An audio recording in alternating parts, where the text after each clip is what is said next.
Joining me live for discussion is Kiddo Williams, Managing Let's see what's Director, going to happen. David Williams.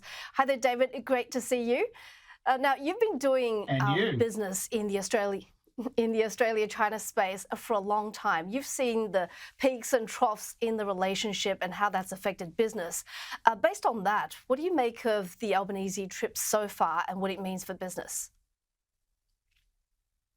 Well, look, it's very important because we've had a fractured relationship for such a long time, and that has definitely curtailed the amount of Chinese investment in this country, but just not the investment. It's the ability to export products out of this country into China for not only the benefit of our farmers, but more particularly for the benefit of the Chinese people. And we're now entering a new stage where food security is becoming a big issue in China, but throughout the world, but China and Southeast Asia in particular. So there's no time like that. There's only a certain amount of farm space in the world, guys, and you can't just farm every piece of land. I think there's a certain amount, and once they're locked in, they're locked in. So Australia does have a huge advantage in that. In terms of that, we have massive land for cattle. We have some really nice, lush green spots where you can grow what you want. We do have drought though, so we are a drought-ridden country, so we do have to be careful. Present to sharpen up those trade relationships, especially as insofar as it goes into food and agriculture. And I'm talking at one end at the sort of horticultural side. So you can't get an avocado into China, for example. You can't get a blueberry into China. These are sort of obvious things that can be easily changed, but the bigger issues with respect to beef and red meat and so forth, these are things that are a work. This is because of our large cattle ability here in Australia, in progress, because we're living in a big world where we're also reacting to Trump. So if his 50% tariff on Brazilian beef takes hold, then the Brazilians are going to be dumping that beef into China, and that's going to hurt our farmers. So we need to sharpen up those relationships. Yeah. It's true. But given some of China's, shall we say, erratic practices on trade in the past few years, it's no wonder that we're a little bit reticent about Chinese investment, about doing any sort of cooperation with China. What do you make of that caution, that fear? Well, I think the Chinese, partly rightly in my opinion, feel that the FIRB is not the FIRB, it's the CIRB, the China Investment Review Board. And even though the noise is coming out of the FIRB is that they're now, loosening that up with respect to China, there's still a very strong perception that is not being loosened up. And that is, holding us back a bit. So it's a two-way street. I don't care about how crazy they are. I mean, let's just treat this. Look, at the end of the day, China is China. They're a behemoth, and they're going to act to what they want, which is a little unfortunate for Australia because we are like a baby compared to China. So we do kind of have to be careful in terms of trade and national interests. But at the end of the day, we're also going to be quite aware that China, at any moment, if they want to turn their attention towards Australia in terms of, ownership, let's go as extreme as saying ownership, then they're a serious threat. They could literally shut down our entire power in like 10 minutes if they wanted to. But America does have Pine Gap here, and Pine Gap is an important facility for the US in terms of their stronghold on what happens in the Oceania area and also Southeast Asia and China. So an attack on Australia is an attack on the US essentially. So there is a really quite a poetic story building here in Australia. It's business as usual, and get some of these things happening. And I think, the Prime Minister, if he does anything over there, should be sending a very strong signal that, we're open for business and we're going to accept investment, because there's so much to be done in this country in terms of new investment in agriculture, especially in the north of Brisbane and right up to the top of Australia, the northern Australian provinces, getting that land developed. And the Chinese money is as good as anybody else's, in my opinion. So, but it's not just agriculture. The Chinese are now very interested in green energy. And so, we need to do a lot of work with respect to green steel, which is essentially having green made out of steel made out of renewable energy, like hydrogen, like wind power, etc., or electricity generally, not burning coals. But the Chinese are very keen on investing in this country at the moment in renewables, and I put that down to say wind farms and in particular. There's because Australia's vastness, there's so much area to sell Australia technology like that, green tech, renewable technology. And because Australia is pathetic and doesn't make any of its own stuff really at any grand scale, China's like, well, yeah, easy, buy our stuff, So there's a relationship stream that can open up between China and Australia in terms of that. And so again, with respect to foreign investment, the more of that we can encourage, the better.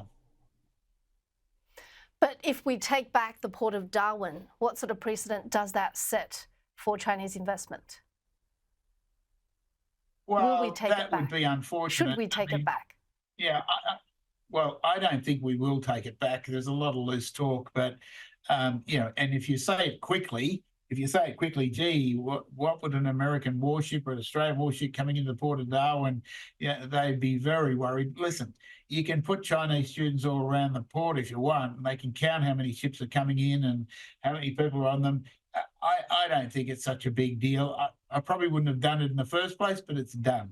And now there's others. If you really thought that was a problem, you can develop a port on the Tiwis. You can develop a port of Darwin. So essentially, guys, in Australia, China owns the port of Darwin, and they pay absolutely nothing for it. It's absolutely ridiculous. Port in Papua New Guinea, which they're doing in any case. But that's not a big deal for. I think it would be very unfortunate it was taken back, and more particularly because I'm not sure it's such a big deal anymore.